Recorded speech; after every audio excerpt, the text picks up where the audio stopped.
This Family Life News podcast is made possible by the support of listeners like you. It's the Noon Report from Family Life, bringing a Christian worldview to what's happening in New York, Pennsylvania, across the country, and around the world. Weather with Kevin Williams, plus special features and reports with the Family Life News team. Now, here's what's happening. Sentence delayed again. Good afternoon. Welcome aboard. New York City Judge Juan Merchan delaying again sentencing for Donald Trump in his hush money conviction. He'll revisit the case a week from today. Trump was hoping to get that case tossed today, given his big election win last week. Legal scholar Jonathan Turley. Freezing this in amber is not going to be necessarily good news for the Trump campaign. I think they were eager to appeal this to get a final decision. Trump supporter Kash Patel says the results of last week's election is reason enough to toss the conviction. Americans voted for President Trump and they believed in his position that the justice system has been weaponized, and this judge should see that. Judge Merchan says he'll provide an update to the American people on November 19th on what the appropriate next steps are now that Donald Trump is the president-elect.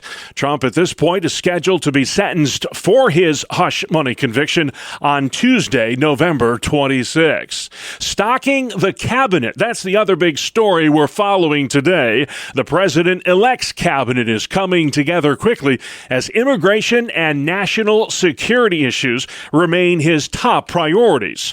South Dakota Governor Kristi Noem reportedly in the running to be named Homeland Security Secretary, and Florida Senator Marco Rubio tapped to serve as Secretary of State. We're already seeing Marco Rubio's likely selection to be America's top diplomat cheered by his Senate colleagues and by senior members of the current administration, who see him as a serious and substantive choice in dangerous times. Correspondent Garrett Hake says Rubio will be tasked with helping to wind down the wars in Ukraine and the Middle East. Florida Congressman Mike Waltz has been offered the role of National Security Advisor, and former New York Congressman and gubernatorial candidate Lee Zeldin selected to head up the EPA. A week after Election Day, we finally have a winner in the Arizona Senate race. Democrat Ruben Gallego has defeated Republican Carrie Lake to become that state's first Hispanic U.S. Senator. Republicans will still rule the roost in the U.S. Senate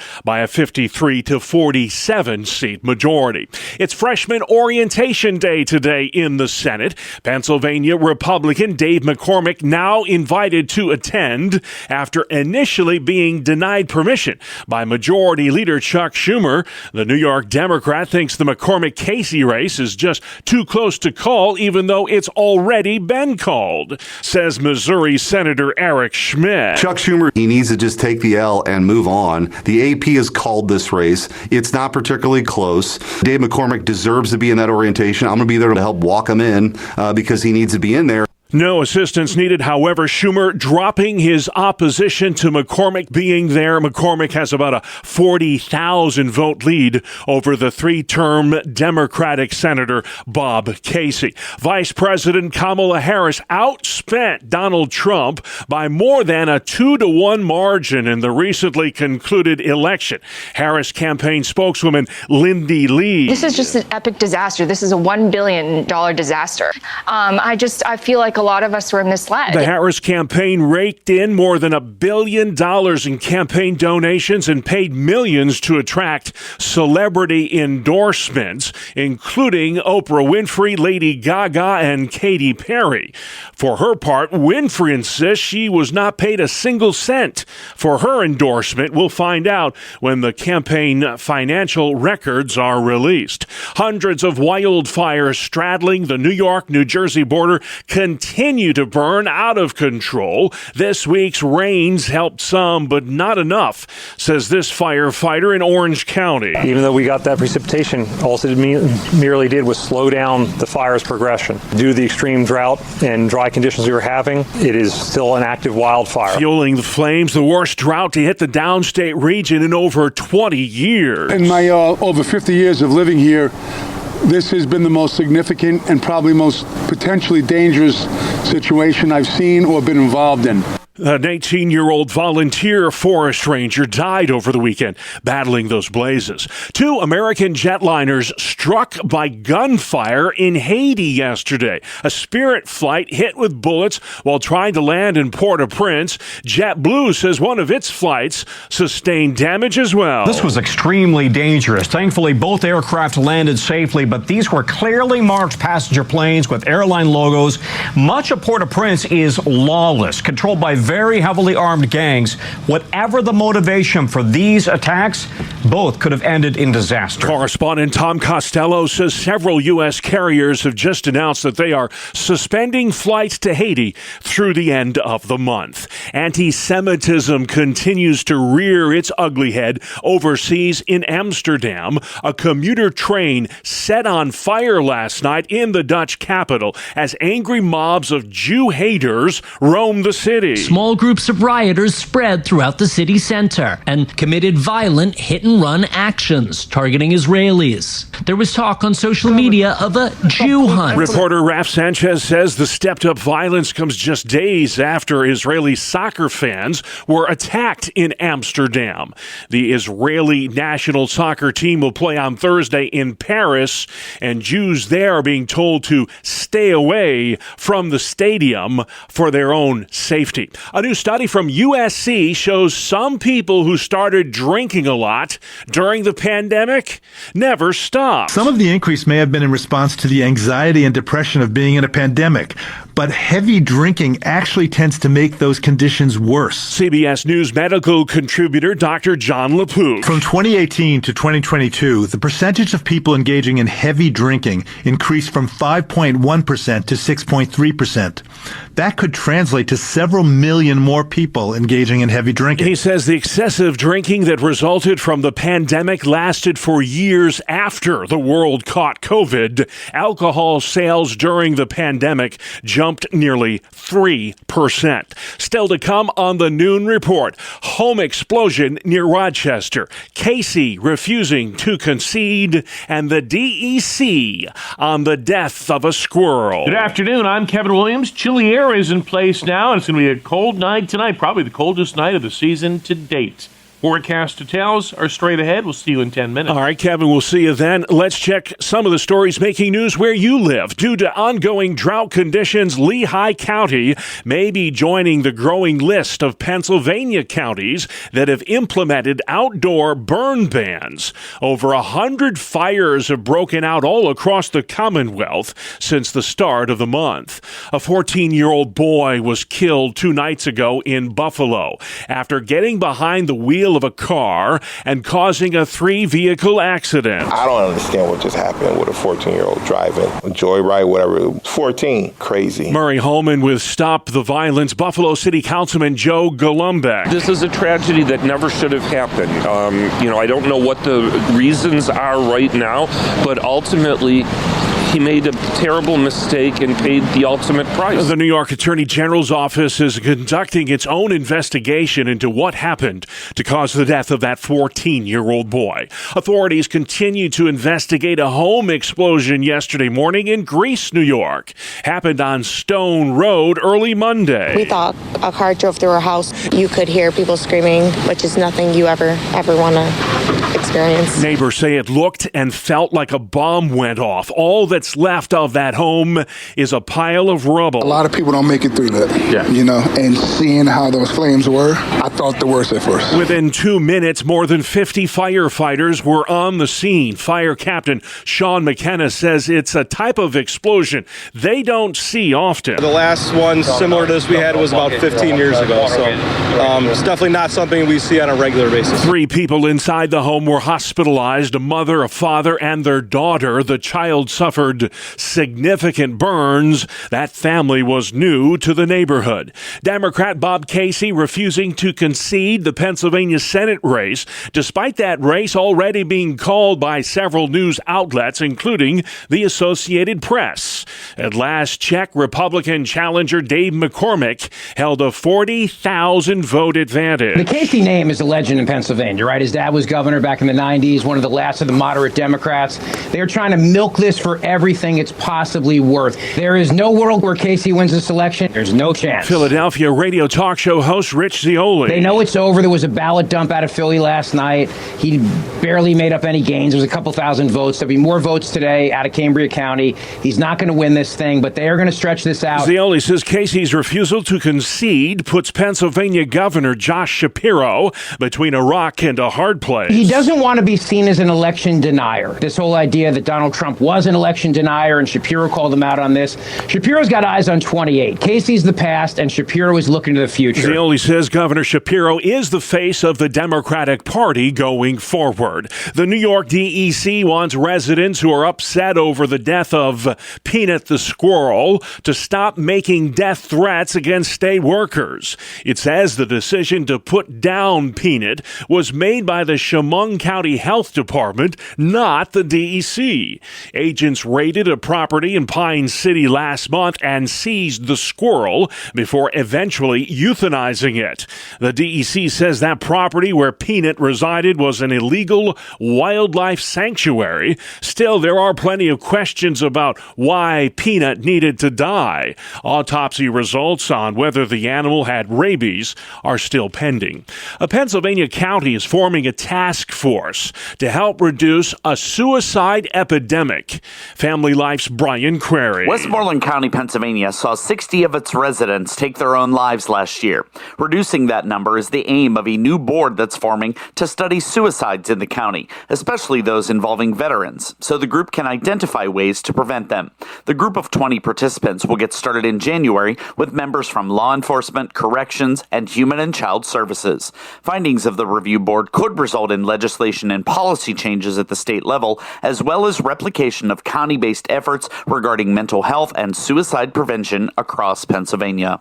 Brian Query, Family Life News. Thank you, Brian. A highway in Wyoming County, New York, is being renamed after a fallen World War II soldier. State Route 19 in Gainesville will forever be known as the Sergeant Walter West Shearing Memorial Highway. Sergeant Shearing was killed in action in 1945. After his death, he was awarded 2 Bronze Stars, a Purple Heart, and the Combat Infantry Badge. Governor Hochul signed the legislation to rename that highway in his honor on Monday, Veterans Day. Sports is next. It's the 2-minute drill on the Family Life Noon Report.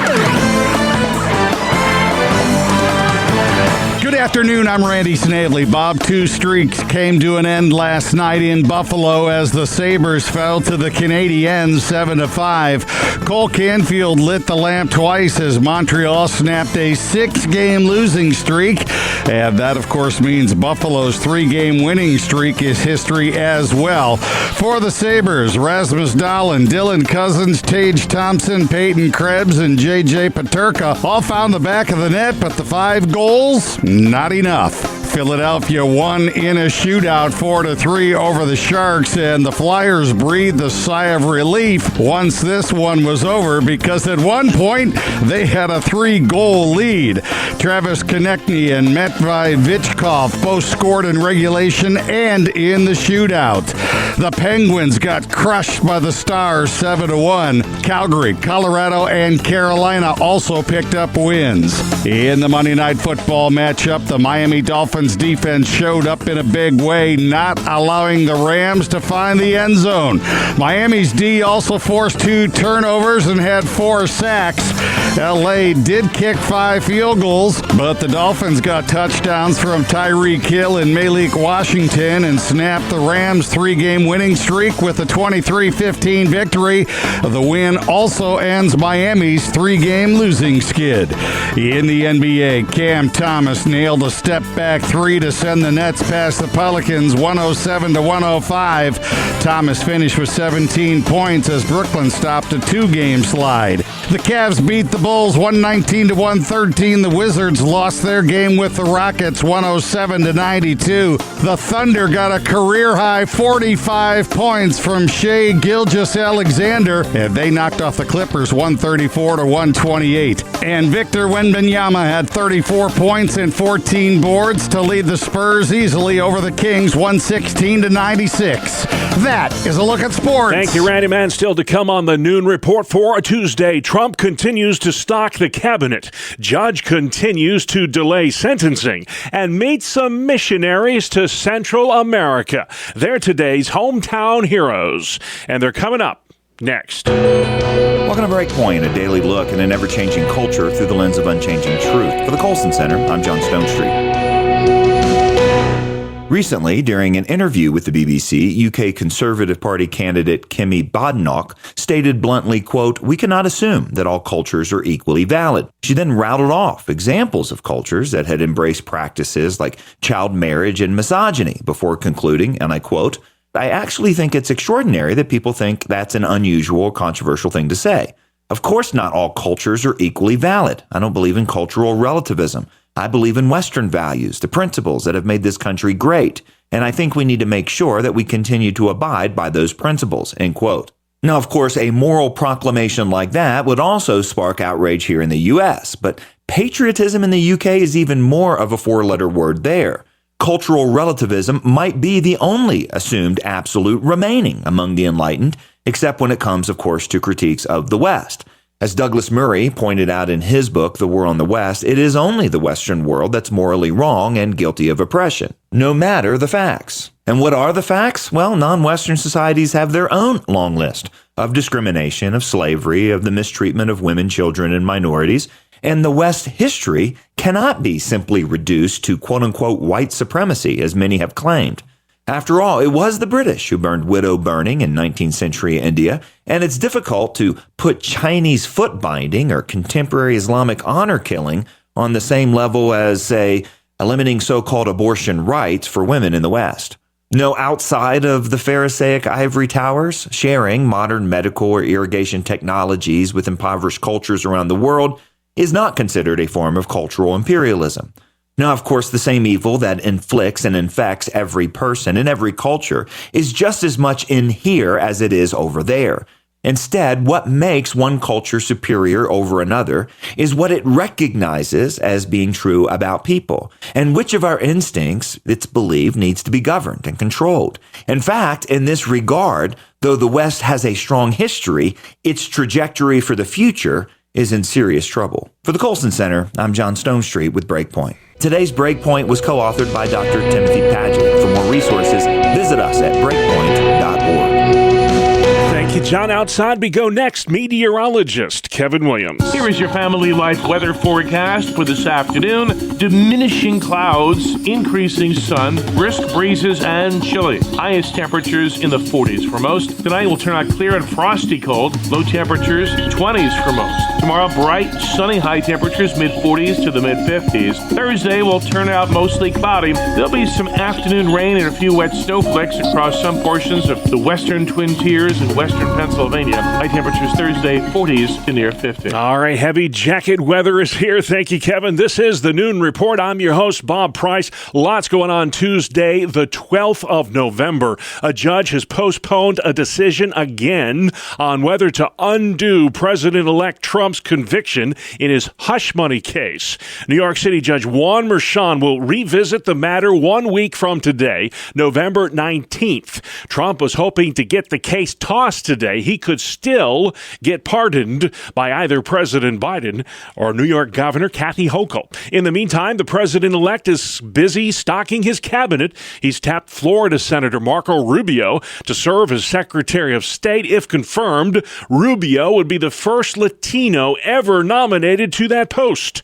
Correspondent Aisha Hasni. Rubio is currently the vice chair of the powerful Senate Intel Committee. He was also on the VP shortlist just this summer. It comes as Florida Congressman and China hawk Mike Waltz has been named as White House National Security Advisor. Former senior advisor Stephen Miller has been named Deputy Chief of Staff. Also named to Team Trump, South Dakota Governor Kristi Noem. She's been offered the job of Secretary of Homeland Security. Former New York Congressman and gubernatorial candidate Lee Zeldin picked to lead the EPA. I'm excited to get into work to implement President Trump's economic agenda, and I think the American people are so hungry for it. It's one of the big reasons why they're sending them back to the White House. Another New Yorker, Congresswoman Elise Stefanik, will be the next UN ambassador. Former ICE director Tom Homan takes the reins in the newly created role of border czar. Both of those posts subject to Senate confirmation. We're going to do our job. Despite the politics, we're doing it. So get used to it because we're coming. Homan vows to carry out Trump's mass deportation plan.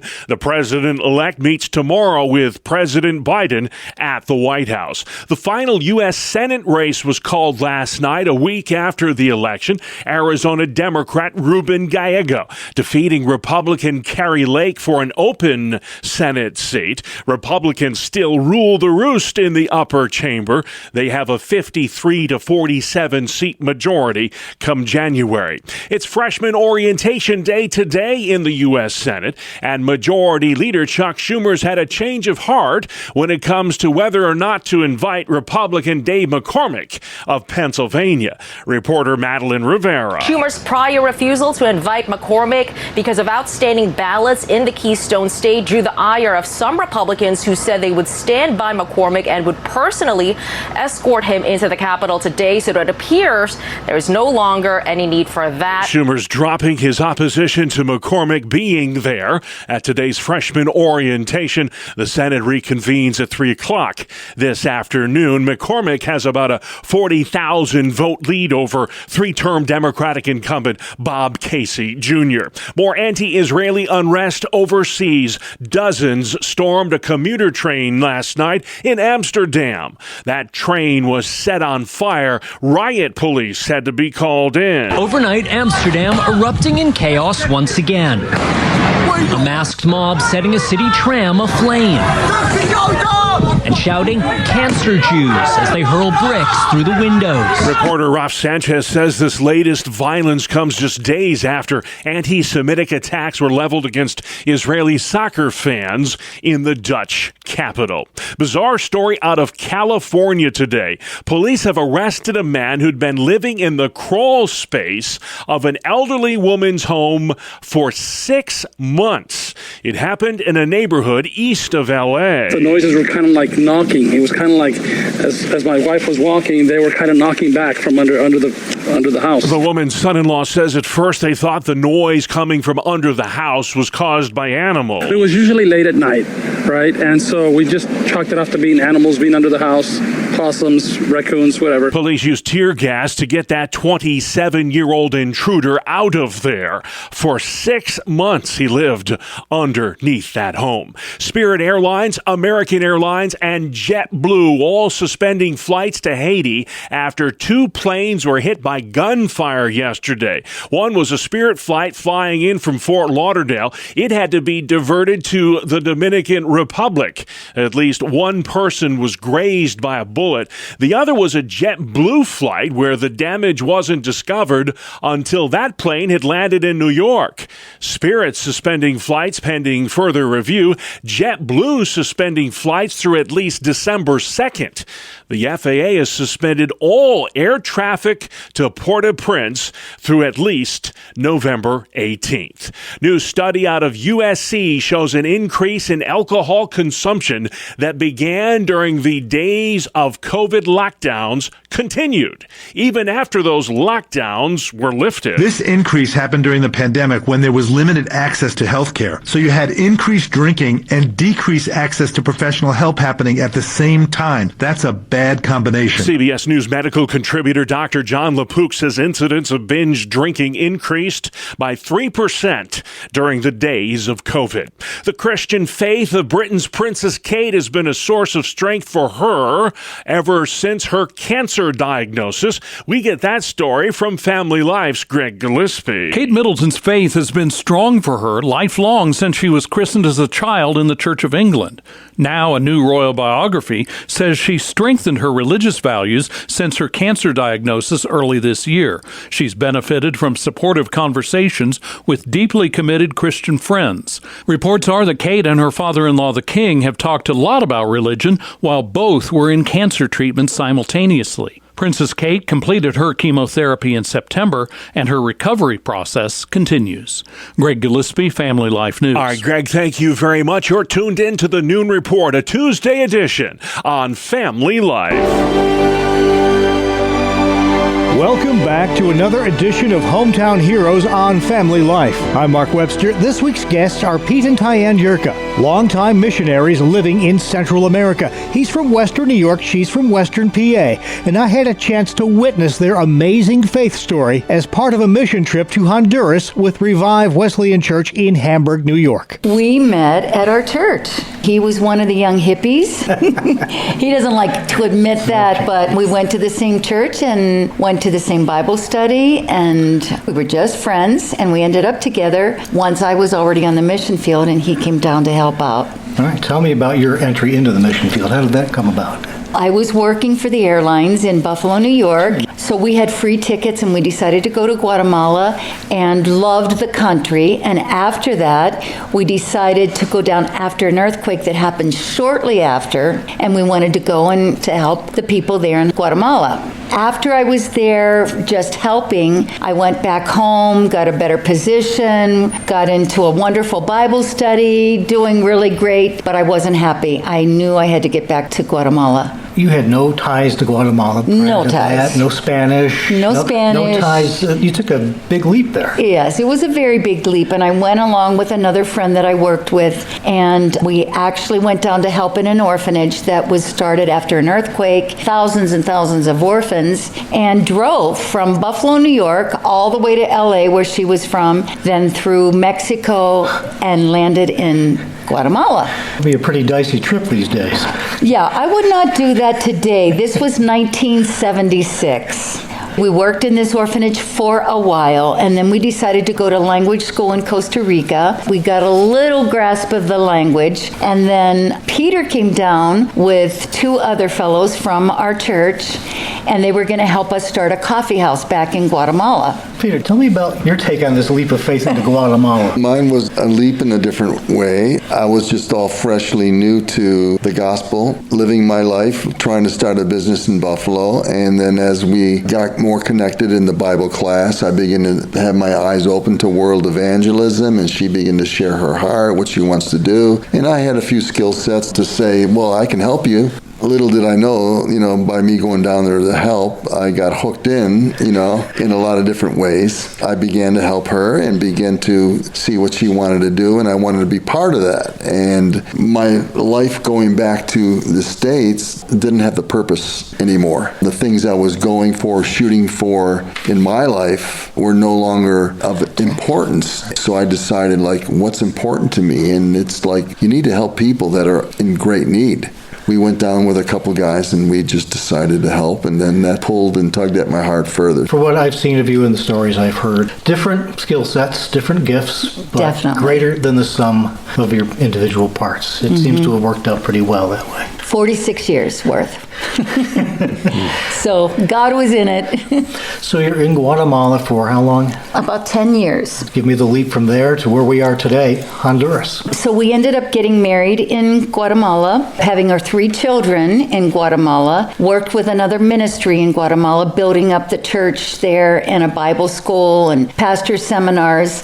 And then Peter is the one that felt the call to come to Honduras. I was kind of in the administrative side of things and involved in the youth and coordinating some of the pastor seminars, and we were having pastors coming in from neighboring countries, El Salvador, Nicaragua, even Mexico, for our conferences. But we never had anybody from Honduras. I began to wonder, why is that? We're a neighboring country, so I just began to develop this burden. So I got in the car and made a trip there, and I saw a lot of devastation, a lot of poverty, a lot of things that Guatemala didn't have at the level of Honduras. And my heart began to really be tugged upon and see what I can do to help. And that's how things started. It was a different emphasis because we had a Bible school, we had a church that was growing, and in Guatemala, I felt like if I continue there, there's really no need for me. There was a big staff, there was a bigger church, everything was going really smoothly, and I said,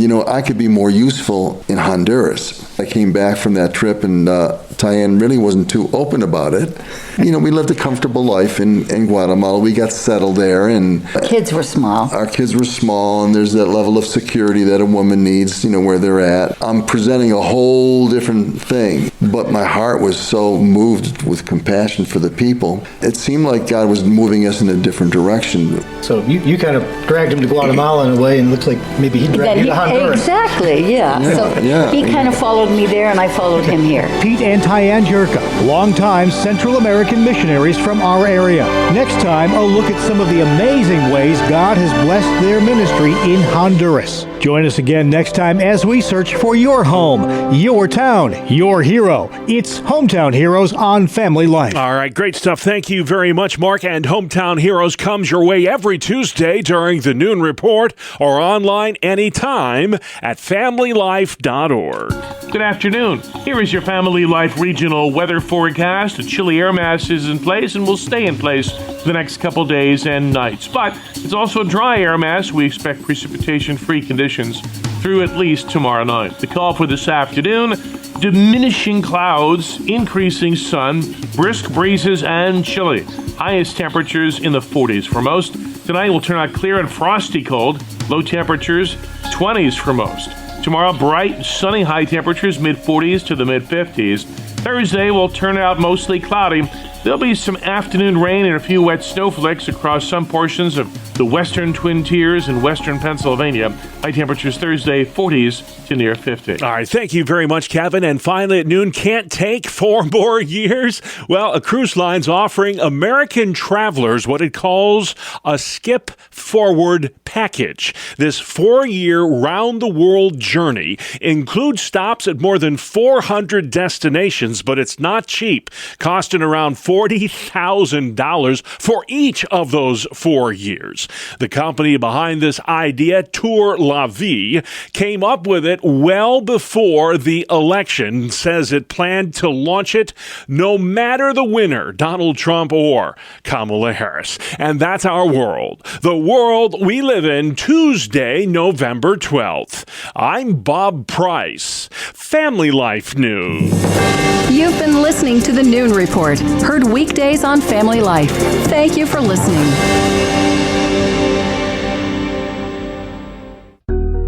Thank you for listening to this Family Life News podcast. If you've been encouraged by what you've heard, please share it with others and click the subscribe button to automatically receive future episodes. Family Life is a listener-supported ministry. Podcasts like this are made possible by your financial partnership. Find out more at familylife.org.